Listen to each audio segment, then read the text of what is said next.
ना सदासि नो सदासि तदानीं नासिद्रजो नो व्योमा परो यत् किमावरीवः कुह कस्य शर्मन्नम्भः किमासीत् गहनं गभीरं सृष्टि से पहले सत नहीं था, असत भी नहीं, अंतरिक्ष भी नहीं, आकाश भी नहीं था, छिपा था क्या, कहाँ, किसने ढका था, उस पल तो अगम अतल जल भी कहाँ था।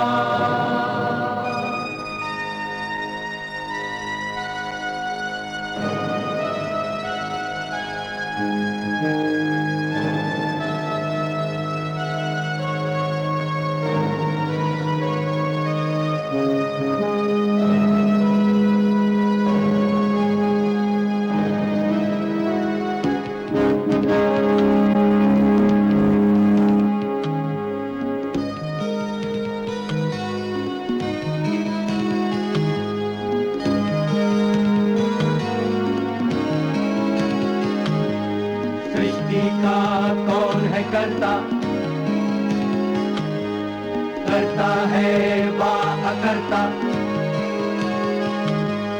ऊंचे आकाश में रहता, सदा अध्यक्ष बना रहता, वही सचमुच में जानता या नहीं भी जानता है, किसी को नहीं पता, नहीं पता, नहीं है पता, नहीं है पता।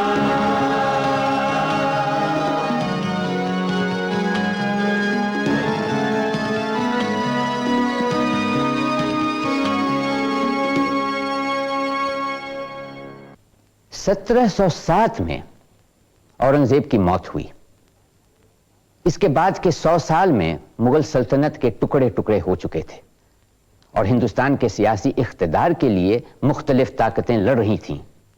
ये थी दक्षिण में हैदर अली और उसका बेटा टीपू, मध्य पश्चिम और उत्तर भारत के कुछ हिस्सों में मराठा संगठन और बाहर से आए अंग्रेज और फ्रांसीसी। फ्रांसीसियों को शिकस्त देने के बाद अंग्रेजों ने मौके का फायदा उठाया। पहले अंग्रेज गवर्नर क्लाइव ने छल कपट और जाली दस्तावेजों के जरिए मैदान हमवार किया। फिर 1757 में प्लासी की लड़ाई में नवाब सिराजुद्दौला को शिकस्त दी गई। लड़ाई बहुत छोटी सी थी, मगर इस छोटी सी लड़ाई का नतीजा बहुत बड़ा था।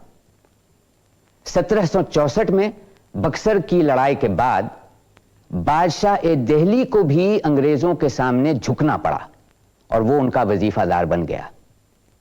अब बिहार और बंगाल में अंग्रेजों की ताकत को नकारने वाला कोई बाकी नहीं रहा। दौलत-ए-इंग्लेशिया कंपनी बहादुर के नुमाइंदे रेजिडेंट जनाब सैमुअल मिडिल्टन और जॉन जॉनसन कलकत्ता काउंसिल के रुकन। हुजूर, हम कलकत्ता काउंसिल की तरफ से पैगाम लाए हैं।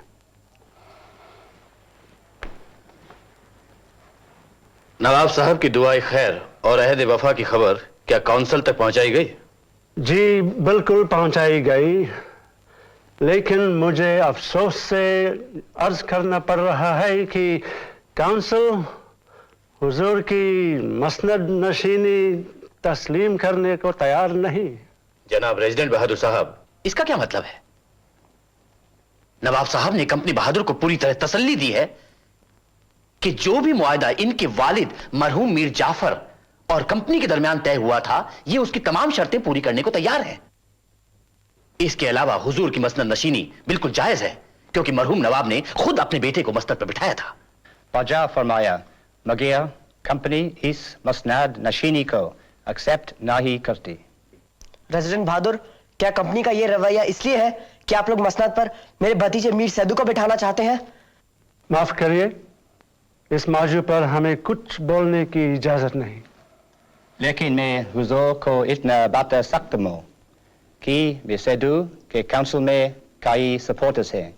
अब जो भी फैसला होगा वो आपके अमाल पर मुनहसर है। आप बराहे करम हमसे खुलकर बात कीजिए। इज्जतमान काउंसिल हमसे क्या तवक्को रखती है? हम किस तरह से उनका यकीन हासिल कर सकते हैं? काउंसिल चाहती है कि हुजूर एक नए ट्रीटी पर दस्तखत करें अगर वो कंपनी की सरपरस्ती चाहते हैं। क्या आप उस मुआहदे के पाबंद नहीं जिस पर मेरे वालिद ने दस्तखत किए थे? नई ट्रीटी में कुछ नई शर्तें शामिल है। यानी हुजूर कंपनी को बिना टैक्स दिए निजामत में व्यापार करने को इजाजत देंगे, मगर ये छूट और किसी को नहीं दी जाएगी। हम सिर्फ नमक पर 2.5% टैक्स देने को तैयार है। ये कैसे हो सकता है? हम अपनी रियाया पर चुंगी लगाएं और कंपनी को माफ कर दें? इससे हमें कोई सरोकार नहीं। ठीक है, ये इतना मुश्किल काम नहीं, आप आगे कहिए। काउंसिल का सजेशन है कि हुजूर उनकी सलाह लेकर एक नायब सूबा मुकर्रर करे जो निजामत का आला अफसर बनकर रहेगा। वो रेवेन्यू कलेक्शन का जिम्मेदार होगा। लेकिन दीवानी की जिम्मेदारी तो मेरी है। काउंसिल को यकीन हो गया है कि टैक्स कलेक्शन में कमी हो रही है, जिसकी वजह से निजामत कंपनी के लोन्स वापस नहीं कर रही है। काउंसिल नायब सूबा के लिए किसे तजवीज कर रही है? काउंसिल का सजेशन है कि ढाका का मौजूदा नायब मोहम्मद राजा खान इस ओहदे पर मुकर्रर किए जाएं। हरगिज नहीं, हमें ये नाम कतई पसंद नहीं। मैं ये पूरी तरह साफ करना चाहता हूँ राजा नंदकुमार कि खान साहब पर काउंसिल मेंबर्स का पूरा भरोसा है। वो शख्स बेईमान है। उसने निजामत के 16 लाख रुपए गायब किए हैं ढाका की लगान वसूली से। इसकी हमारे पास सनद भी है। प्रेसिडेंट बहादुर, रजा खां को इस ओहदे पर हम नहीं रखना चाहते। आई एम सॉरी, मगर नए ट्रीटी की सबसे अहम शर्त यही है। इसके अलावा काउंसिल की रिक्वेस्ट है कि निजामत में किसी कारकुन को मुकर्रर करने या बर्खास्त करने के पहले उनकी इजाजत ली जाए। ये नहीं हो सकता। राजा नंदकुमार, बेटर है कि आप बगैर आर्ग्यू किए हमारा साथ दें। काउंसिल ने आपके खिलाफ इंक्वायरी शुरू की है और इस बात का पता मिला है कि कंपनी के खिलाफ आपका ही कदम उतर चुका है, और अगर हुजूर को ये शर्तें मंजूर नहीं तो हम मीर सैदू से समझौता कर लेंगे। आप हमें गलत ना समझे रेजिडेंट बहादुर, आप जैसा कहें हम करेंगे। अगर ऐसा है तो हुजूर फौरन राजा खान को बुलाएं। आपके हुक्म के बिना वो मुर्शिदाबाद नहीं आएंगे और उनकी गैर मौजूदगी में आपकी मसनद नशीनी भी मुमकिन नहीं। लिहाजा आपको हुक्म दिया जाता है कि रुक्का मिलते ही फौरन मुर्शिदाबाद के लिए रवाना हो जाएं और हमारे दरबार में हाजिर हों। राजा नंद कुमार ने उन्हें रोकने की कोशिश नहीं की तो थी हुजूर, पर हार माननी पड़ी। इसलिए आप फौरन बेखटके मुर्शिदाबाद तशरीफ ले जाएं हुजूर, और वहां जाकर नायब सूबा का ओहदा संभालें। राजा नंद कुमार अंग्रेजों की नजर से काफी गिर चुके हैं। ये तो कहने की बात है कुली साहब। राजा नंद कुमार को शुरू से ही मुझसे बहुत अदावत रही है। उन्होंने ही मरहूम मीर जाफर के कान मेरे खिलाफ भरे थे और मुझे उस मनहूस दस्तावेज पर दस्तखत करने पर मंजूर किया, जिसकी वजह से वो मेरे खिलाफ 16 लाख रुपए के गबन का इल्जाम लगा सके। वो इतनी आसानी से मेरा पीछा छोड़ने वाले नहीं हैं। अजीब गुमगू में मुब्तला हूं। ओहदा मंजूर करता हूं तो जान और इज्जत का खतरा है, और ना मंजूर करूं तो फिर ढाका के बयाबान से निकलने का दूसरा मौका नहीं मिलेगा। मामला बहुत पेचीदा है। निजामत और कंपनी के तवाज़ुन को यकसा रखना ही होगा। लेकिन हुजूर, अंग्रेज व्यापारियों के साथ आपका काम कर पाना कैसे मुमकिन होगा? क्यों नहीं, मुमकिन होगा, जरूर मुमकिन होगा। आपने मेरी तरह जनाब अलीवर्दी खां का जमाना नहीं देखा। सूबा बंगाल में चारों तरफ खुशहाली थी, लोग चैन की जिंदगी जी रहे थे। जमींदार सख्त तो थे लेकिन जालिम नहीं। तिजारत भी अपने उरूज पे थी। देखते ही देखते सब कुछ बदलने लगा। अमीरों की आपस में खाना जंगी शुरू हो गई और फिर आए अंग्रेज ताजिर, उनके गुमश्ते बनिए, सब ने मिलकर रैयत को लूटना शुरू किया। निजामत का दस्तूर चौपट हो गया और किसी को कुछ फिक्र ही नहीं। और अब तो हालात उससे भी बदतर हैं। मैंने सोचा कि नायब सूबेदारी का ओहदा मंजूर करके मैं जनाब अली वर्दी खां की तंजीम को फिर से राइज करूंगा। लेकिन जब राजा नंद कुमार जैसे दुश्मन के बारे में सोचता हूं तो हिचकिचाता हूं। वो सिर्फ फौरी फायदे की ही सोचते हैं। लेकिन हुजूर, अंग्रेज तो आपके साथ हैं। लेकिन कब तक साथ रहेंगे? वो मेरी सलाह मानेंगे कि नहीं? और मुझे अपनी बातें मनाने के लिए क्या क्या कुर्बानियां देनी पड़ेंगी? हुजूर, इस बात का फैसला तो मुर्शिदाबाद जाकर ही हो सकता है। मैं आपकी रवानगी का इंतजाम करवाऊं? मसनद नशीनी के लिए सिर्फ आप ही का इंतजार हो रहा है। आखिर मसनद नशीनी की इतनी जल्दी भी क्या है? हुजूर, नवाब ने अंग्रेज गवर्नर और काउंसिल के मेंबरान को मोटी मोटी रकम देने का वायदा किया है और अब पता चला है कि साबत जंग बहादुर क्लाइव साहब विलायत से तशरीफ ला रहे हैं। कंपनी ने उनके हुकूक पहले से कहीं ज्यादा बढ़ा दिए हैं। इसीलिए काउंसिल वालों को खतरा है कि कहीं वो बना बनाया खेल उनका चौपट ना कर दें। साबत जंग बहादुर क्लाइव साहब आ रहे हैं। राजा नंद कुमार एक वक्त उनके मीर मुंशी रह चुके हैं। यह तो बहुत बुरी खबर है कुली साहब। मुर्शिदाबाद की रवानगी के शगुन अच्छे नहीं हैं।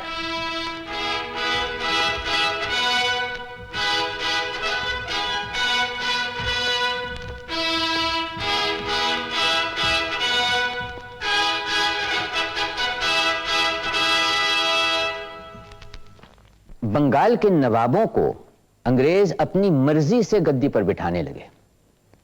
शासन की जिम्मेदारी अंग्रेजों पर भी नहीं थी। वो तो बेचारे नित नए नवाब का काम था। अंग्रेजों का काम था जल्द से जल्द दौलत बटोरना। दौलत के लिए एक शर्मनाक निहायत छीना झपटी मची और ईस्ट इंडिया कंपनी के कारकुनों के लालच और बेईमानी ने सारी हदें पार कर ली।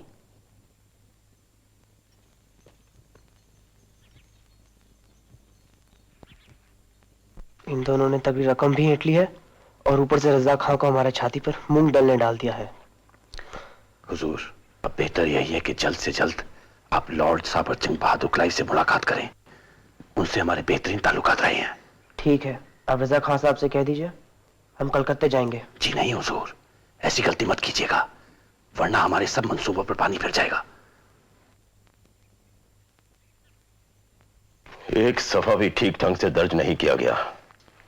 कमबख्त आधे से ज्यादा खाने तो खाली पड़े हैं। ये सब क्या हो रहा है? हुजूर, जब आंकड़े ही नहीं हैं तो खाने कैसे भरें? आंकड़े नहीं है तो मैं कंपनी बहादुर को पिछले साल के लगान का खाक हिसाब दूंगा। हुजूर, नवाब मीर कासिम के खिलाफ जो जंग लड़ी गई उसके जमा खर्च के आंकड़े भी गायब हैं। हुजूर, हिसाब की जिम्मेदारी राजा नंद कुमार की थी। राजा नंद कुमार? और बिहार के लगान के महसूली के आंकड़े? राजा नंद कुमार के मुंशी हमारी मदद करने से कतरा रहे हैं हुजूर। एक भी हिसाब देने को तैयार नहीं। कहते हैं कि गाय खा गई बही खाते। और राजशाही जमींदारी के हिसाब की पोथियां आग में जल गई। मक्कार, लगता है कि महसूली के दफ्तर में भी राजा नंद कुमार ने ही आग लगवाई होगी। हुजूर, मैं क्या कह सकता हूं हुजूर। कुली साहब, रजा कुली साहब, जरा इधर आइए। फौरन कंपनी बहादुर के नाम खरीदा भेजिए कि मैं अब इन हालात में नायब सूबा का ओहदा संभालने के लिए तैयार नहीं हूं, क्योंकि राजा नंद कुमार कदम कदम पर मेरे रास्ते में रुकावटें डालने से बाज नहीं आ रहे हैं। जी हुजूर। दिन ब दिन हालात नाकाबिले बर्दाश्त होते जा रहे हैं। यहां हम अपना खून पसीना एक करके महसूल के हिसाब सही करने में जुटे हुए हैं और वहां वही एक शख्स जिसे यह सब कुछ ठीक रखना चाहिए था कलकत्ता में क्लाइव साहब के कान भर रहा होगा मेरे खिलाफ। और ऊपर से कलकत्ता काउंसिल को वो हिसाब मांगने में जल्दी पड़ी हुई है। इस तरह से काम होता है क्या? हुजूर, मेरी एक राय है, आप फौरन कलकत्ता तशरीफ ले जाएं और वहां क्लाइव साहब को सब कुछ साफ साफ बताएं। एक हफ्ता हो गया है क्लाइव साहब के बुलावे को आए हुए। उनके खत के अंदाज से मैं बहुत फिक्रमंद हूं। कलकत्ता ना आने की शिकायत कर रहे हैं।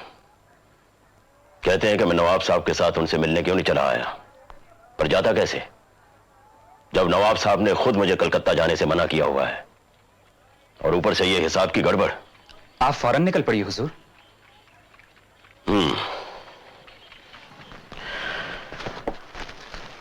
तुम शायद ठीक ही कह रहे हो। असली करता धरता तो क्लाइव ही है। निजामत की बची कुची शान को अगर कायम रखना है तो उन्हें सलाम तो करना ही होगा, पर इन हालात में न जाने वो कैसे पेश आएंगे।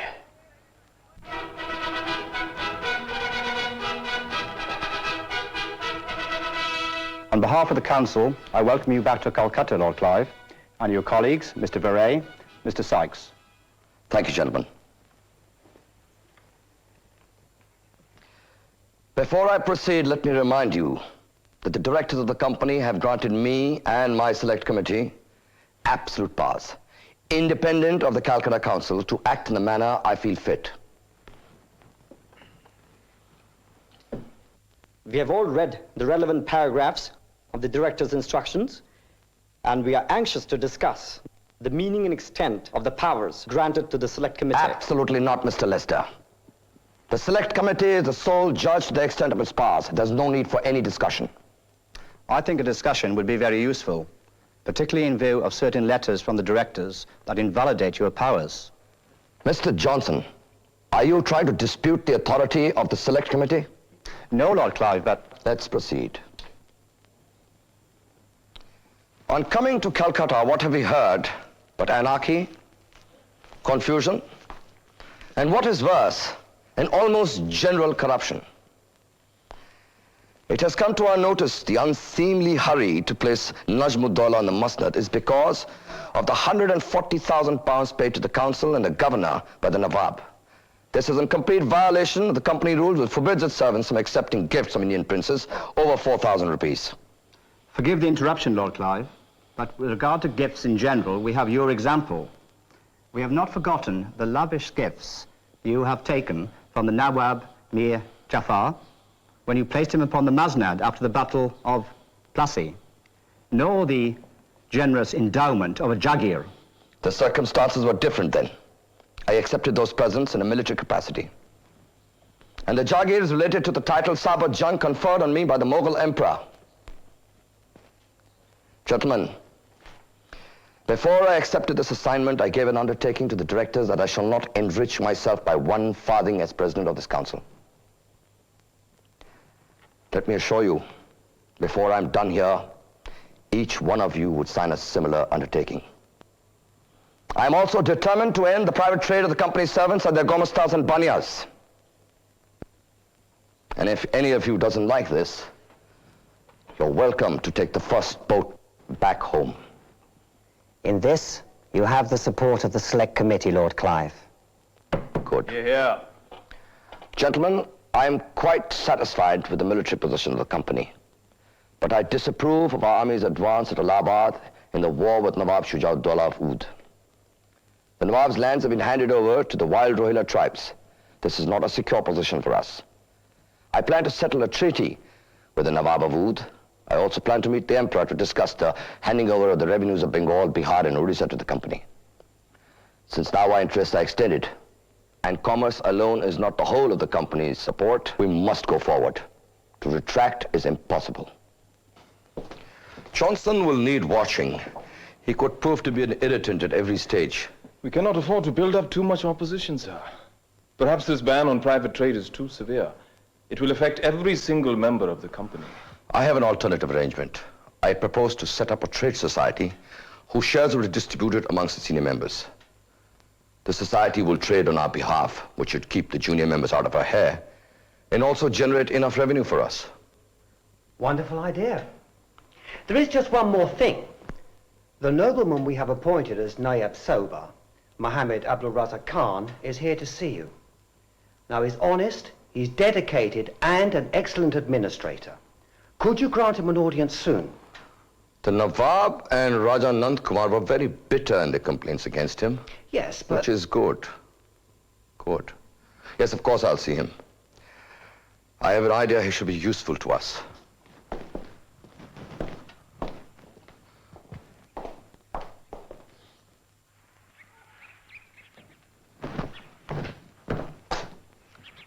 आदाब अर्ज करता हूं हुजूर। आदाब। बैठिए। शुक्रिया। खान साहब, आपके खिलाफ कई शिकायतें मिली हैं हमें, नवाब नजमुद्दौला से, राजा नंद कुमार से और काउंसिल के मेंबरान से। उन्हें क्या शिकायत है हुजूर?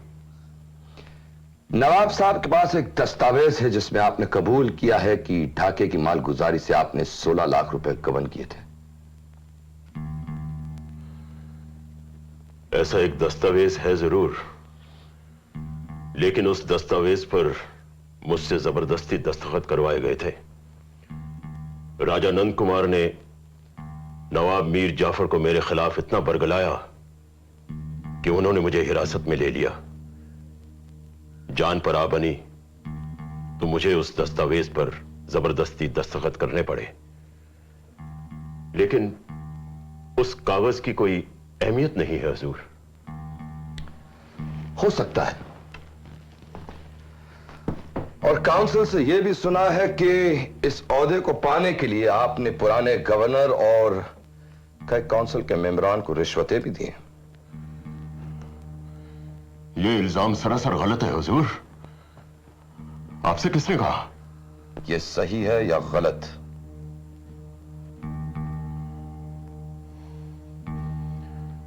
मेरी इज्जत का सवाल है जनाब। मुझे मजबूरन यह कहना पड़ रहा है कि मेरी तरफ से रिश्वत की ऐसी कोई शुरुआत नहीं थी। हां, काउंसिल के एक मेंबर ने मुझसे एक बहुत बड़ी रकम मांगी थी। जॉनसन ने?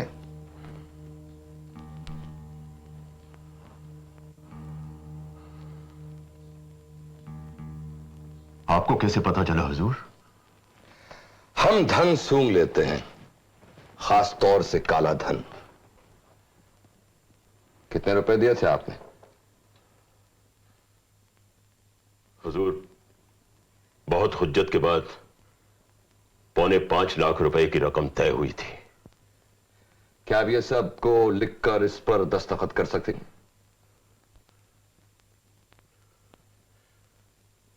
आप कहेंगे तो जरूर करूंगा हुजूर। ठीक है। अब मैं आपको आगे के मंसूबे सुनाता हूं। मुगल बादशाह कंपनी को बंगाल, बिहार, उड़ीसा की दीवानी बख्शने वाले हैं। आप नायब दीवानी रहेंगे क्योंकि आपको लगान और महसूल के मामले में तजुर्बा है। यानी आप निजामत और कंपनी के बीच पैरवी करेंगे। रियासत के अमीर उल उमरा, क्या ख्याल है? आपकी इज्जत अफजाई का बहुत बहुत शुक्रिया हुजूर, लेकिन अगर मुझे इंतजामात का बार उठाना होगा तो मैं चाहूंगा कि जनाब अली वर्दी खां के जमाने के दस्तूर को लागू किया जाए। जाहिर। और उसके लिए मुझे अपने मोतबर आदमियों को रखने की आजादी चाहिए हुजूर। मैं समझ गया आपका इशारा किसके तरफ है।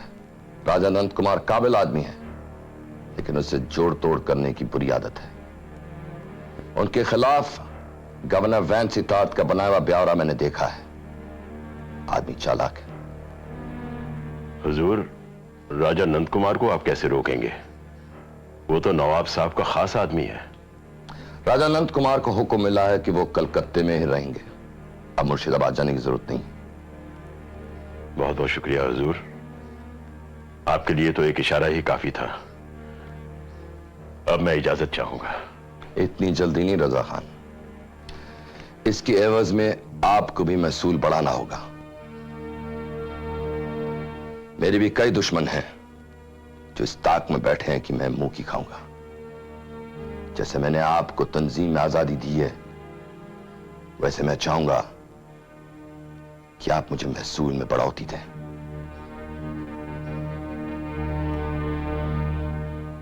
मैं समझ गया। तो फिर मैं बेफिक्री से नवाब शुजाउद्दौला के दरबार में जा सकूंगा। आदाब।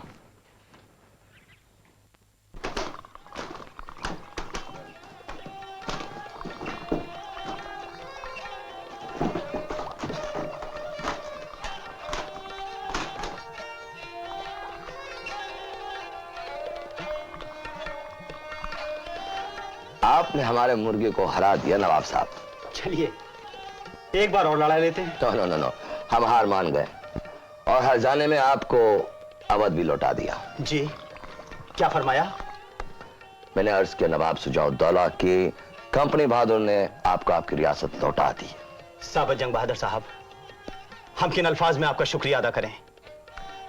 पिछले जंग में जो हमने खर्चा उठाया था उसको आपको पूरा करना होगा। हम खुशी से करेंगे। और कंपनी के किसी दुश्मन को आप पनाह नहीं देंगे। जरा नवाजी का बहुत बहुत शुक्रिया साबत जंग बहादुर साहब। हम बतौर तोहफा आपको क्या पेश करें? आप जो चाहें हम देने को तैयार हैं। आपकी खुशी हमारा इनाम है। लेकिन बादशाह शाह आलम की मंजूरी भी तो जरूरी है। वो आप हम पे छोड़ दीजिए। खुदा आपको कामयाब करे साबत जंग बहादुर साहब। इस मुबारक घड़ी हमारा शाही फरमान, जिसकी पूरी तरह तामील की जाएगी, जारी किया जाता है। वाबस्तगी और खिदमात के मद्देनजर हम बुलंद इकबाल अमीर उल उमरा सरदार नर्द आजम खादिम वफादार दौलत इंग्लिशिया कंपनी बहादुर को सुबह बंगाल, सुबह बिहार और सुबह उड़ीसा की दीवानी अता फरमाते हैं। बंगला साल 1172 की रवि फसल की अगवानी से ही बतौर इनायत पीढ़ी दर पीढ़ी हमेशा हमेशा के लिए। अब तो आप मुतमईन हैं साबत जंग बहादुर लाट क्लाइव साहब? बिल्कुल मुतमईन ये जहांपना। शहंशाह हिंद इस बात से नाखुश है जनाब कि आपने दीवानी की एवज में नजराना कुछ कम रखा है। इस मामले में अगर तस्फिया हो जाए तो। गुस्ताखी माफ जिले लाई, लेकिन 26 लाख रुपए की रकम सालाना बिल्कुल वाजिब है। तीनों सुबह बर्बाद हो चुके हैं उस जंग की वजह से जो हम पर जबरदस्ती ला दी गई थी। रैयत पर जुल्म किए बिना इससे ज्यादा रकम नहीं जुटाई जा सकती। मेरी अदना सी राय है कि 26 लाख की रकम भी फरमान में दर्ज की जाए।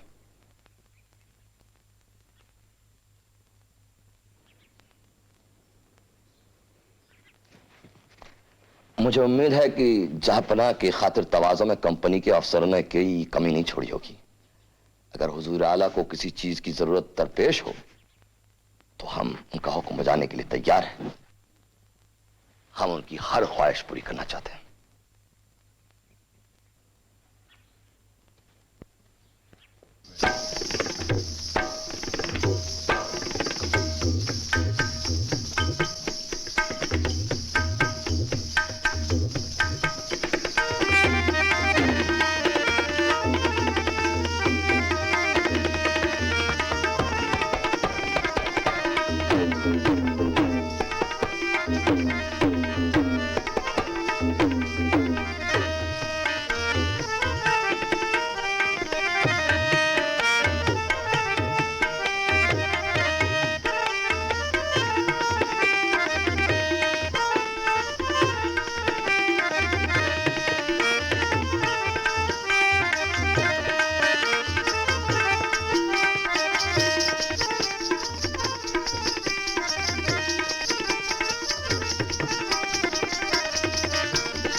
Lord Clive, I would like to personally congratulate you on obtaining the Diwani for the company. Tell me, was it very hard to get? It took less time than it would take to negotiate the sale of a jackass or a head of cattle. Francis, I am appointing you resident in Murshidabad. That's wonderful, sir. But don't you think I'm a little inexperienced? Yes. But I need someone I can trust. And there are not very many that I can here. Thank you, sir.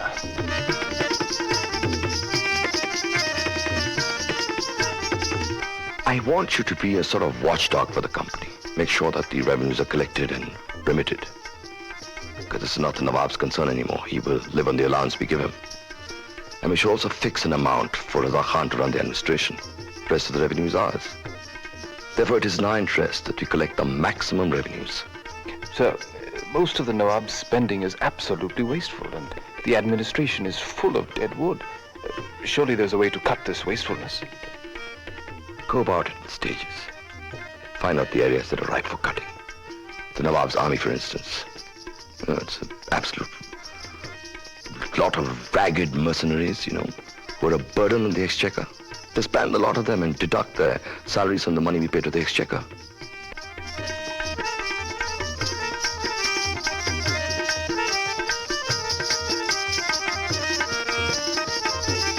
But do you really think that Raza Khan will cooperate, sir? I do not trust him. On the contrary, Francis, on the contrary, you must work very closely with him. Do not alienate him, whatever you do. He's the key to the system I'm trying to set up. Sir, I still think it is to our benefit not to allow native officers to collect the revenue. I think our men will do a much better job. No. This will entail an unnecessary expenditure and trouble. The purpose of getting the Diwani was not to govern the country, but to enrich the company within the framework of the Mughal Empire.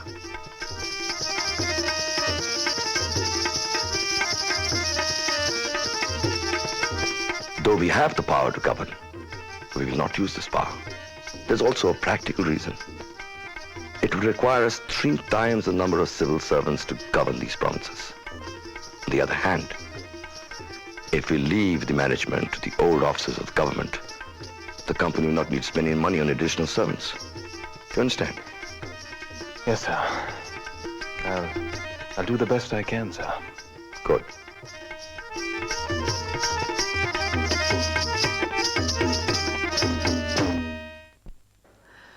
नवाब मीर कासिम के जवाल के बाद खाना बदोशी में उम्र cut गई। अब तो हड्डियां भी जवाब दे चली हैं। ये सब ज़ईफ़ी के आसार हैं रज़ा खान।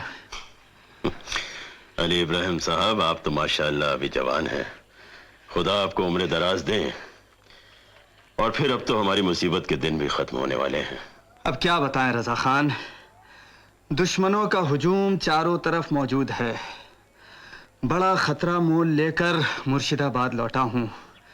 एक जमाना था आप भी तो हमसे बहुत नाखुश थे। आप तो नाहक मुझे शर्मिंदा कर रहे हैं। दरअसल मैं खुद बहुत सारी मुसीबतों में मुब्तला था। तशरीफ रखिए, ये लीजिए।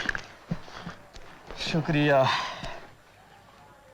अब तो बात ही कुछ और है भाई। अब तो आप माशाअल्लाह इस सूबे के नायब सदर हैं, अमीरुल उमरा साबत जंग बहादुर के खास आदमी। चलो ये भी अच्छा ही हुआ। अली इब्राहिम साहब, मैं चाहूंगा कि आप हमारी निजामत में एक ओहदा कबूल कर लें। नहीं रज़ा खान, ये उम्र अब इस बात की इजाजत नहीं देती। देखिए, मुझे तजुर्बेकार हाकिमों की जरूरत है और मैं चाहता हूं कि अली वर्दी खां के जमाने को फिर से रायज किया जाए। यही सुनकर तो मैं यहाँ हाजिर हुआ हूँ। बहुत खूब। तो क्या मैं समझूं कि आपने ये मंजूर कर लिया? हाँ, लेकिन इस बूढ़े की एक राय है। फरमाइए। लगान की दरें बहुत ऊंची हैं। बिहार के लिए 68 लाख है ना? जी। आपके आमिलों और अफसरों का इतनी बड़ी रकम को जमा करना नामुमकिन सा लगता है। आप सही फरमा रहे हैं। दरें ऊंची रखकर क्लाइव साहब कंपनी में अपनी साख बढ़ाना चाहते हैं। हालांकि मैं जानता हूं कि इतनी रकम कभी भी इकट्ठी नहीं कर पाएंगे, लेकिन उसका भी एक तरीका है। आमदनी की कमी रकम मुआफी समझकर हम अपने बही खातों में दर्ज कर देंगे और तब तक क्लाइव साहब का काम यहां खत्म हो जाएगा और वो शान से विलायत लौट जाएंगे। लौट जाएंगे? कहने और सुनने में तो ये भी अच्छा लगता है, लेकिन इन अंग्रेजों पर ज्यादा एतबार मत करना रज़ा खान। एक तरफ तो ये लगान के जरिए अपनी आमदनी बढ़ाना चाहते हैं और दूसरी तरफ अपने दलालों को रैयत को लूटने से रोकते भी नहीं। इसके बावजूद किसानों पर जोर डालते हैं कि वो सस्ता बेचें, महंगा खरीदें। ऐसे में बेचारे किसान क्या करें? आखिरकार गांव छोड़कर भाग जाते हैं। अब इन उजड़े हुए गांव से आप लगान कैसे वसूल करेंगे? आप ठीक कह रहे हैं, इसका भी कोई हल सोचना पड़ेगा। लेकिन फिलहाल मुझे इस बात की खुशी है कि आप हमारे साथ हैं।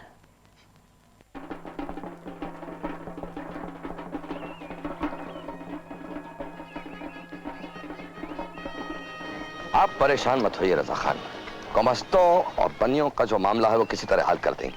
आप बहुत ठीक काम कर रहे हैं, बस लगान की आमदनी सही होनी चाहिए। क्लाइव साहब, आप तो हमारा तर्ज अमल बखूबी समझते हैं, लेकिन साइक साहब की समझ में कुछ आता ही नहीं। बस पीछे पड़े रहते हैं, खर्च कम कीजिए, खर्च कम कीजिए। अब जहां तक खर्च कम हो पाया हमने किया। उन्हें समझना चाहिए कि बहुत से खानदान महकमे की नौकरियों के जरिए ही पल रहे हैं। अब उनके मुंह से निवाला कैसे खींचा जा सकता है? इस तरह से तो लोग बदजम हो जाएंगे हुजूर। आपको साइक्स के साथ मिलकर रहना होगा। कंपनी को दीवानी से इस साल 2 करोड़ रुपए वसूल करने की उम्मीद है और इसका सेहरा आपके सर होगा रजा खान। आप बेफिक्र रहिए, विलायत लौटने के पहले हम आपके हक में एक शुक्रिया का दस्तावेज छोड़ जाएंगे ताकि सनद रहे। इसका बहुत बहुत शुक्रिया हुजूर, लेकिन आपके जाने के बाद क्या होगा? साइक साहब आपकी तरह पुराने दस्तूर के कदरदान तो है नहीं। उस वक्त गवर्नर वेरे होंगे, वो आपकी मदद करें। मायूस मत हो, निजामत का काम दिल लगाकर आगे बढ़ाते रहो। हुजूर।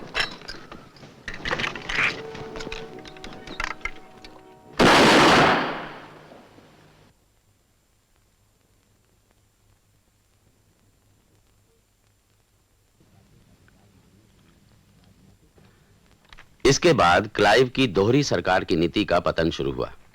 1766 में अचानक नजमुद्दौला की मौत हुई और उसकी गद्दी पर उसके बेटे सैफुद्दौला को बिठाया गया। इसके फौरन बाद क्लाइव विलायत लौट गए और निजामत के दस्तूर को खत्म करने की कोशिशें जोर पकड़ने लगीं।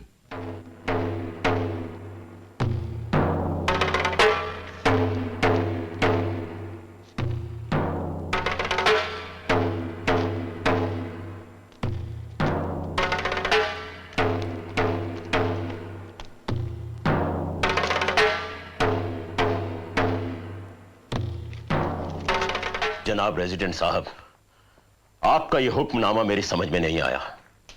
आप क्यों चाहते हैं कि पूर्णिया और दिनाजपुर में मैं अपने अफसरों को गिरफ्तार करवाऊं? खान साहब, मैं उन 2 जिलों से अभी अभी आया हूं और मैंने वहां देखा कि आपके आदमी कंपनी बहादुर के साथ बेईमानी कर रहे हैं। ऐसा तो कभी हो ही नहीं सकता। बिल्कुल हो सकता है। आपके आदमी रिश्वत खाने के आदी हो गए। मैंने उनसे बार बार कहा कि लगान भेजो, लेकिन वो लोग ये बहाना बनाते हैं कि उस जिले के लोग गरीब हैं। तो मैं खुद वहां जाके देखा, एक अच्छा खासा जरखेज जिला है।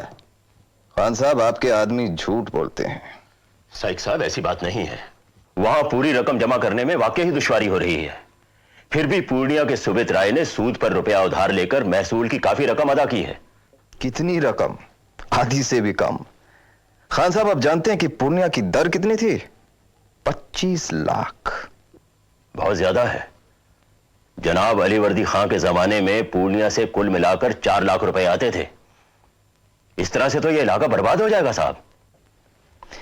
मैंने अपनी जिम्मेदारी पर यह रकम मुकर्रर नहीं की, आपसे पूछकर की। सही फरमाया, मगर कई जिलों में मैंने जानबूझकर दरें ऊंची रखी थी ताकि सही आमदनी का अंदाजा लगा सकूं, हालांकि पूरी रकम वसूल होने की उम्मीद नहीं होती थी। खान साहब, आप अपने अफसरों के गबन की गुंजाइश रखते हैं, इसलिए आप ऐसा कहते हैं। अब अच्छी तरह समझ लीजिए खान साहब, हम पूरी कोशिश करेंगे कि कंपनी बहादुर को सही आमदनी मिले, वरना हम आपका यह पुराना दस्तूर खत्म कर देंगे। इसी दस्तूर की बदौलत आपको महसूल मिलता है जनाब। हम उसको बदल देंगे। हम काउंसिल में दरखास्त करेंगे कि हर जिले में हमारा जूनियर अंग्रेज ऑफिसर महसूल की जिम्मेदारी उठाए। यह हमें मंजूर नहीं साइक साहब। साबत जंग क्लाइव साहब ने साफ कहा था कि निजामत के दस्तूर में कोई दखल अंदाजी नहीं होगी। अपने आदमी जिलों में रखकर कंपनी निजामत की जगह खुद लेना चाहती है क्या? मैंने हमेशा आपसे सलाह मशवरा करके अफसर मुकर्रर किए, हालांकि यह जरूरी नहीं था।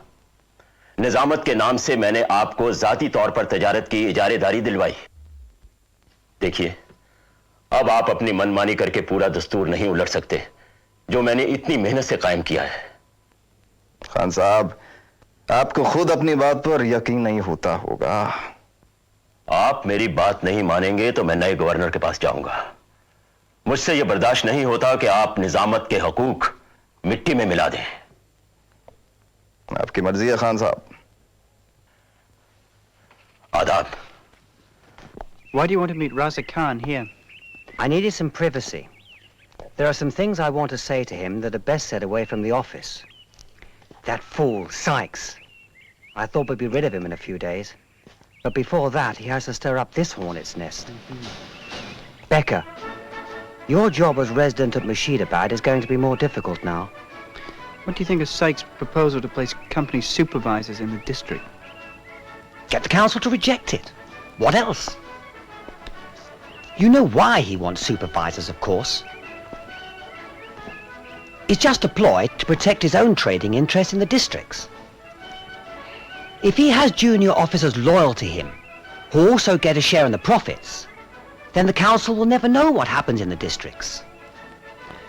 But what he does not realize is that the council have their own monopolies in the districts, and they will not be eager to place junior officers who may start demanding a share of the profits. Senior members are rapidly becoming a minority.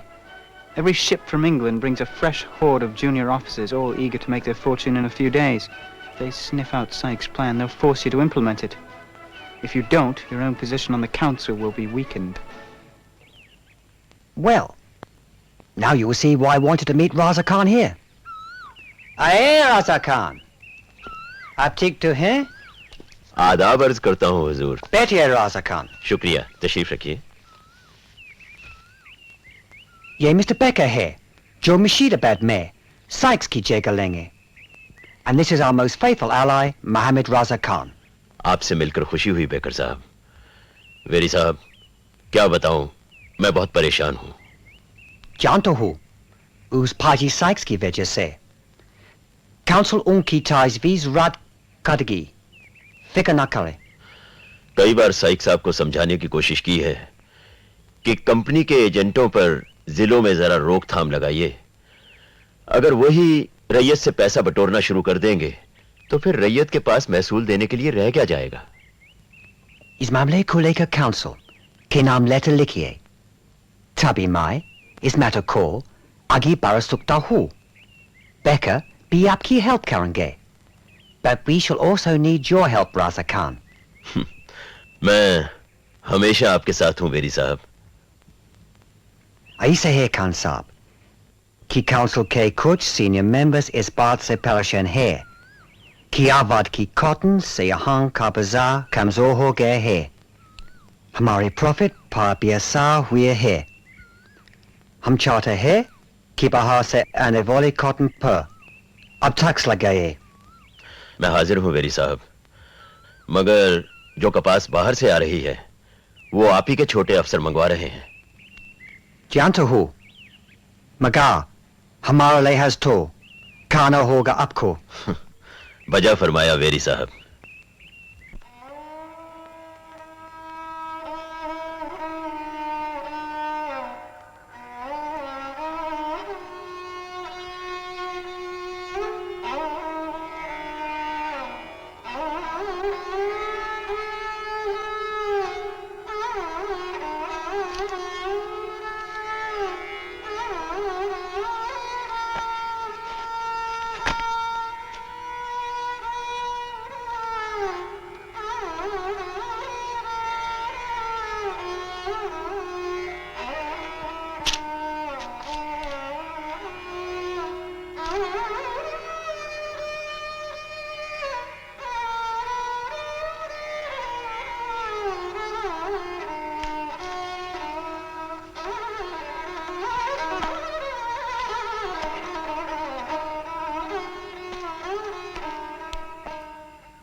खुदा का शुक्र है हुजूर कि आप सही सलामत बच गए। क्या जरूरत थी आज दफ्तर में आने की? काम बहुत बकाया पड़ा है कुली साहब। ताकतें मेरे खिलाफ इकट्ठी हो रही हैं और फिर हिसाब तो किसी हालत में मुकम्मल होने ही चाहिए। हुजूर, कंपनी के ओहदेदार आपका फायदा उठा रहे हैं। बड़े अफसर छोटे अफसरों की तिजारत आपकी आड़ लेकर रुकवाना चाहते हैं और छोटे अफसर यह समझते हैं कि आप परवार करके वो बड़े अफसरों के साथ बदला ले रहे हैं। दरअसल हुजूर सब बंधनवार हैं। दोनों गुट निजामत की रियाया का खून चूस कर ऐश करना चाहते हैं। आहिस्ता आहिस्ता आपके सब हक छिन जाएंगे हुजूर, और एक दिन आप सिर्फ नाम के नायब दीवानी रह जाएंगे। निजामत खत्म हो जाएगी हुजूर। नहीं कुली साहब, मेरा दस्तूर कंपनी के खिलाफ एक ढाल है। माफ करें हुजूर, पर यह ढाल अब सड़ने लगी है। कंपनी की लालच के आगे यह टिक नहीं पाएगी और उन लोगों के पास बहुत हौका है दौलत बटोरने का। वो कुछ भी कर सकते हैं हुजूर, किसी की भी कुर्बानी दे सकते हैं। फिर भी मैं हथियार नहीं डालूंगा। बस तुम मेरा साथ नहीं छोड़ना।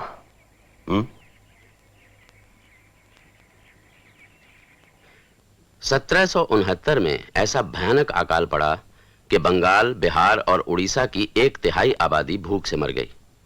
निजामत और कंपनी ने सस्ता चावल बांटने का इंतजाम किया, मगर कंपनी के अफसर और उनके बनियों ने सारे धान पर कब्जा कर लिया और खूब दौलत बटोरी। अकाल के बावजूद लगान बाकायदा जमा किया गया। रकम पूरी न हो पाई तो फिर से जूनियर अफसरों ने अंग्रेज कारकुन रखने की मांग की। निजामत अब लड़खड़ाने लगी। Mr. Governor, the matter is very simple. There is a distinct lack of checks on the officers of the native government, who are generally adventurers from Persia, educated in the manner and principles of a government in which tyranny, corruption, and anarchy are predominant, who are strangers to the customs and indifferent to the welfare of this country. They cannot, in any manner, be restrained from practicing their native oppressions over a timid, servile, and defenseless people. The answer then must lie in the posting of Englishmen in every district. Gentlemen, please. While I will concede that the supervisor scheme is revolutionary in concept and could provide a nursery of able administrators for the future, I must warn you that there is a rock, and a very dangerous one, in this path, which requires the greatest circumspection to avoid. We have stepped forth beyond all former precedents and example. Oh yes, we have the best arguments and the most laudable arguments to justify our conduct. But it should be remembered that we have reached the supreme line, which to cross would be an open avowal of sovereignty. This change, even supposing the greatest of restraint on our part, could destroy the Nizamut. No. Yes, gentlemen. Yes. Yes, gentlemen.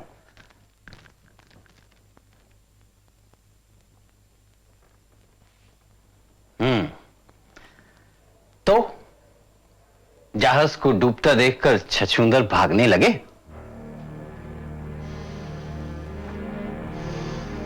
अभी ये जहाज डूबा नहीं। किस दुनिया में रहते हैं खां साहब? आपके दिन अब लद गए। अभी कंपनी के डायरेक्टरों ने अंग्रेजी मुंतजिमों की तजवीज को मंजूर नहीं किया। डायरेक्टर्स का तो बोर्ड ही बदल गया, समझिए। नए बोर्ड पर साबर जंग बहादुर क्लाइव के सारे दुश्मन बैठे हैं।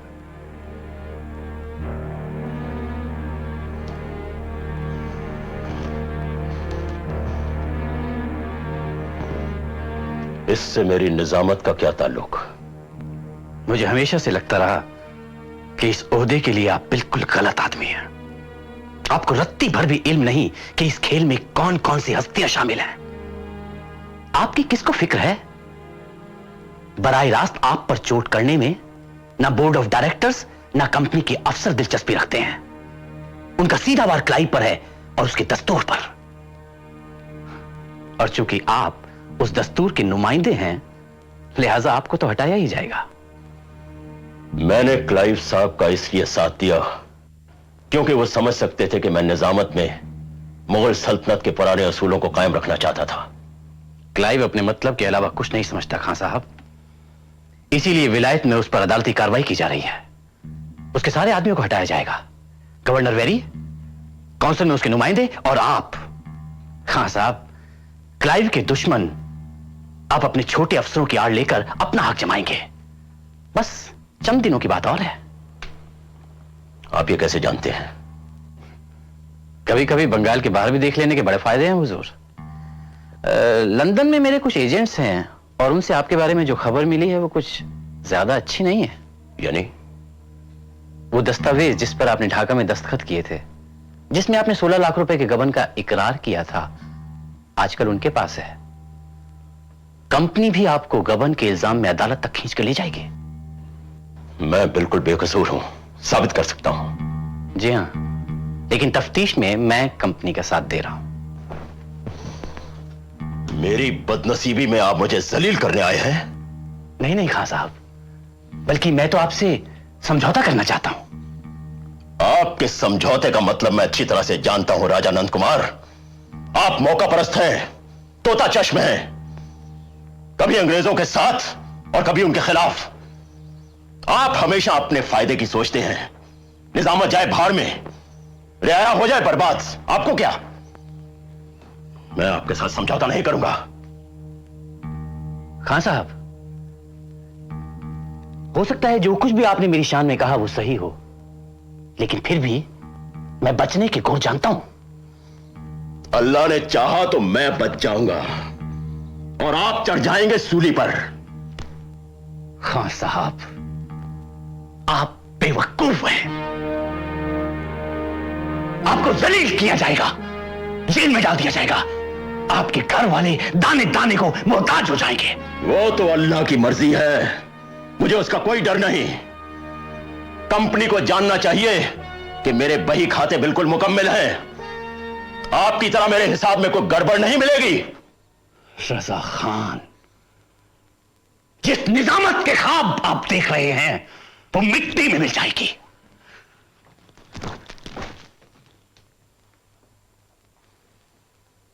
अहमक। नए गवर्नर वॉरेन हेस्टिंग्स ने बंगाल आते ही मोहम्मद रजा खां पर कई इल्जाम लगाकर उन्हें हिरासत में ले लिया। जानबूझकर मुकदमे को 2 बरस तक खींचा गया ताकि इस बीच अंग्रेज अफसरों को जिलों में नियुक्त करने की योजना लागू की जाए, जिससे नायब सूबा का ओहदा खारिज किया जा सके। हालांकि राजा नंद कुमार ने अदालत को पूरी सहायता दी। रजा खां बेकसूर निकले। बाद में उन्हें छोटे ओहदों पर नियुक्त भी किया गया और 1791 में उनकी मौत हुई। राजा नंद कुमार आगे चलकर हेस्टिंग्स के आड़े आए और उन्हें जाली दस्तावेज चलाने के जुर्म में फांसी दे दी गई।